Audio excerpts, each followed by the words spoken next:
السلام علیکم ګران دوستانو، هیله لرم چې جوړ روغ به یاست. د انزال او ژر انزال مشکلاتو درملنه په ښځو او نارینو کې اکثره وخت زما څخه ما څو ویډیوګانې د ژر انزال اړوند ډکې کړلې. بیا د بعضو اوریدونکو ذهن ته ډېر سوالونه راغلي وه.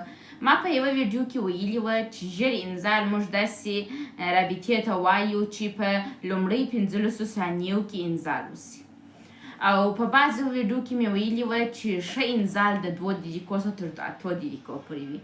اوس ځوانان په دې کې کنفیوز سوي دي، ګیج سوي دي چې اوس 15 ثانیې ته چې ژر انزال وایو نو د 2 دقیقو څخه تر 8 دقیقو پورې موضوع دې ولې ویلې وه؟ ولې چې په ویډیو کې وویله چې تر 1 دقیقې او 2 دقیقې پورې دا جنسي رابطه نورماله ده، تاسو ټینشن مه کوئ. دا سوال جواب به زه تاسو ته ووایم چې د نړیوال صحي سازمان ژر انزال د 15 دقیقو په جریان کې رابطې ته د 15 ثانیو په جریان کې رابطې ته وایي، یعنې کوم جنسي رابطه چې په 15 ثانیو کې تمامه سوله دې ته موږ ژر انزال وایو. راځو ما دا هم تاسو ته ویلي وه چې نارینه غلط جنسي باورونه لري. دوی فکر کوي ښه جنسي رابطه دا ده چې 8 دقیقې او باید هر نارینه 8 دقیقې جنسي رابطه ونیسي. نه خیر، دا سوال غلط دی. ښه جنسي رابطه هغه جنسي رابطې ته ویل کېږي چې تاسو پکښې راضي واوسېږئ او تاسو کوشش وکړئ خپل د وجود څخه ځان راضي وساتئ.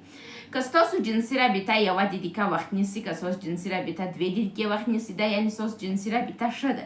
خو دا چې ستاسو جنسي رابطه 8 دقیقو وخت ځي، یعنې ستاسو جنسي رابطه ډېره ښه ده. د دې دپاره چې خپل جنسي رابطه د 15 ثانیو څخه 2 دقیقو ته، 1 دقیقې ته یا هم 8 دقیقو ته راولئ، تاسو باید د دې هنر زده کړئ. یعنې ژر انزال یا د انزال اړوند مشکلات چې په نارینو کې شته، دې ته موږ جدي ناروغي نه وایو، بلکې د هنر تشه ورته وایو. دا شخص هنر نه لري. راځو وایي د انزال ته آماده توب په نارینو کې د نعوظ ښکارندوی دی او په ښځو کې د تناسلي آلیه د دروندوالی چې راسي، یعنې تاسو انزال ته آماده یاست. وایي هغه عوامل چې جنسي شوق ډېروي چې دي یو بیولوژیک عوامل دي چې موږ په وجود کې لرو، یو رواني دي او بل د فردي په مابینځ کې دي. تاسو چې کله په خپل مشترک ژوند کې روابط پالئ، کوشش وکړئ چې تاسو میړه ماینه فزیکي رابطه هم سره ولرئ، رواني رابطه هم ولرئ او داسې روابط هم ولرئ چې تاسو د یو بل د حمایت سبب سي. په ټولنه کې خپل د ژوند ملګري حمایت کوي، په کورنۍ کې حمایت کوي، په مشترک ژوند کې حمایت کوي. یعنې تاسو په مشترک ژوند کې همیشه باید یو څه ورکړئ چې یو څه بیرته ترلاسه کړئ، یو بل ته توجه وکړئ. یو شی په یاد ولرئ، میړه یا هم میرمن موټر نه دی چې ته ښایسته موټر رانیسې راسې وانډوالانو ته شو په وکې. د مشترک ژوند ملګری یو انسان دی او هر انسان خپل ځان ته جلا دنیا لري او جلا جوړښت لري. تاسو دغه کار مه کوئ چې خپل د ژوند ملګری د مسابقې د موټر په رقم استفاده کوي.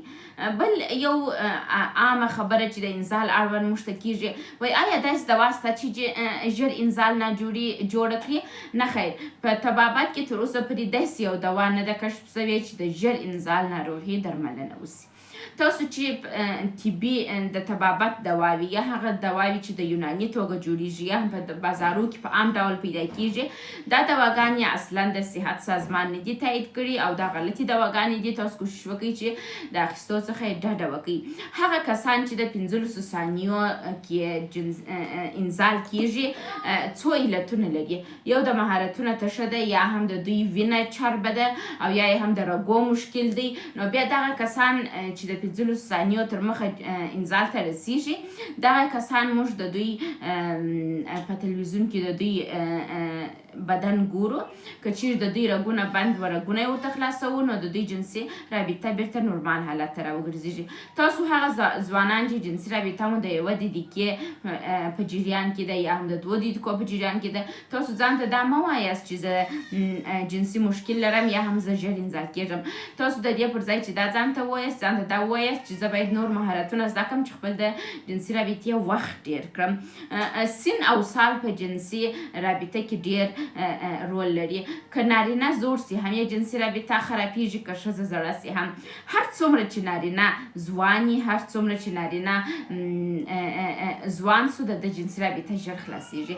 چې ژوند عمر ډېرېږي، جنسي رابطې مدت هم ډېرېږي. ښه جنسي رابطه د دوو دقیقو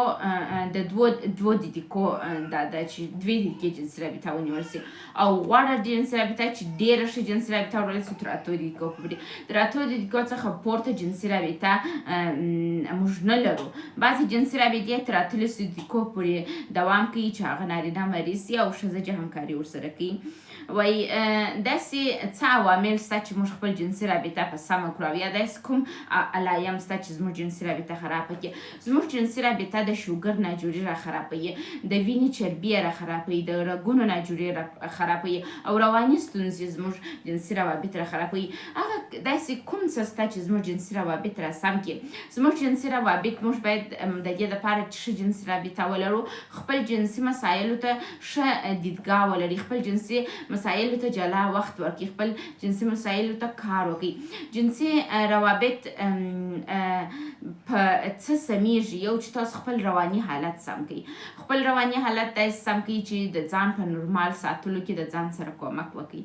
دوهم خپل جسم ته توجه وکړئ، خپل د وجود معایناتونه وکړئ چې تاسو خو به د تایراید ناجوري نه لرئ، تاسو خو به د شوګر ناجوري نه لرئ، تاسو خو به د وینې چربي نه لرئ، تاسو خو به د فشار ناجوري نه لرئ.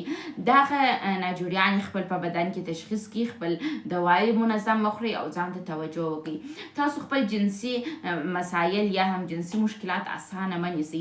جنسي مشکلات چې کله په ژوند کې وي، دغه مشکلات د جنسي روابطو څخه راسي او حقیقي ژوند ته په حقیقي ژوند کې ستاسو په حقیقي روابطو کې خنډونه درته جوړوي. نو خپل جنسي مشکلات جدي ونیسئ. که تاسو خپل د ژوند د ملګري سره جنسي مشکلات لرئ او نه ورته وایاست یا یې هم نه حل کوئ، دا یعنې تاسو خپل روابط خپله خرابوئ. د دې لپاره چې ستاسو جنسي روابط سم سي، تاسو باید یو د بل سره خبرې وکړئ. یو کار چې په ټوله دنیا کې ټول مړونو معاینې نه ترسره کوي او ډېر محدود کسان یې ترسره کوي، هغه یو د بل سره خبرې کول دي. د مشکلاتو اړوند، د ضعف د نقطو اړوند، د مثبت ټکو اړوند، دا اړوند باید تاسو خبرې وکړئ. د مشترک ژوند پایه دا ده چې تاسو یو د بل سره خبرې وکړئ، د خبرو د لارې خپل مشکلات حل کړئ. بل د انزال او د ژر انزال اړوند دومره مې درته وویله چې 15 ثانیې کې چې انزال وسي، دې ته موږ د ژر انزال ناجوري وایو. هغه انزال چې مثلا 1 دقیقې ته ځان رسوي، 2 دقیقو ته ځان رسوي، دې ته په هیڅ وجه سره موږ ژر انزال نه وایو. تاسو د مهارتونو تشه لرئ، کوشش وکړئ چې مهارتونه زده کړئ. زما په نورو ویډیوګانو کې تاسو کولی شئ د ژر انزال اړوند ډېر مسایل زده کړئ. زه یو مکمل پلیلیست لرم د ژر انزال اړوند، تاسو کولی شئ هغه په چینل کې وګورئ او مهارتونه زده کړئ. مننه.